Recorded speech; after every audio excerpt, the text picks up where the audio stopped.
xibaar yu wér te wóor ca tàng-tàng ba abonnez-vous pour ngeen di mën di jot suñuy vidéo. dal leen ak jàmm seen chaîne bi di Buzz 221 HD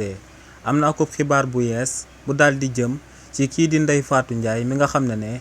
moom mooy doomu Fatou Laobé di akub chanteuse mbalaxmaan bu kenn dootu présenté ci réew mi di Sénégal. lu dal di bees jëmale ko ci coow loolee moom mooy que ne ginnaaw bañ tegee loxo kii di Ndeye Fatou Ndiaye di doomu Fatou Laobé lu sababoon li ni mel nag moo ngi bàyyeekoo woon ci benn tontine maanaam benn teg bi nga xam ne kookee di Ndeye Fatou Ndiaye di doom ci kookee di Fatou Laobé moom moo ko organisé woon ci réseaux sociaux yi te mu diggoon ñi nga xam ne dañoo bokkoon ci teg boobee que ne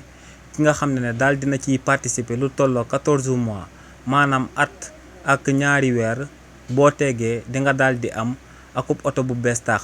te ci teg boobee képp ku ci bokkoon weer bu dee bu nekk dangaa waroon a daal di cotiser lu tolloog 1.200.000 francs CFA li ni mel nag waroon laa dikkee lu tolloog 16.800.000 francs yi nga xam ne moom lañ la waroon a jëndalee oto waaye nag benn daam buy uyoo ci turu Kumba Ndiaye ginnaaw ba mu bokkee woon ci teg boobee ba daal di cotiser lu tolloog 14 mois ba mu desee lu ñu daal di koy jëndal akub oto kii di Ndeye Fatou Ndiaye di doomu Fatou Laobé da ko doon dawloo ba daal di mujjee fay téléphone am bi ñu bañ a déggante loolee nag moom moo sababoon kookee di Kumba Ndiaye porté woon ko plainte bañ mujj woon ko teg loxo ginnaaw ba li ni mel amee woon ba noppi nag kii di Mamy Cobra di akub tiktokeuse bu kenn dootu présenté ci réew mi di Sénégal daa lancé woon benn cagnotte ngir ñu daal di dimbale kookee di Ndeye Fatou Ndiaye mi nga xam ne doomu Fatou Laobé la ngir mu daal di mën a génn ci kaso bi waaye nag si li ni mel kii di Fatou Laobé ci wàllu boppam moom moo daal di remercier ñi nga xam ne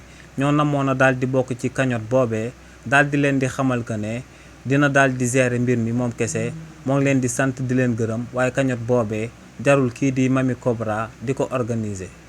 xibaar yu wér te wóor ca tàng-tàng ba abonnez-vous pour ngeen di mën di jot suñuy vidéo.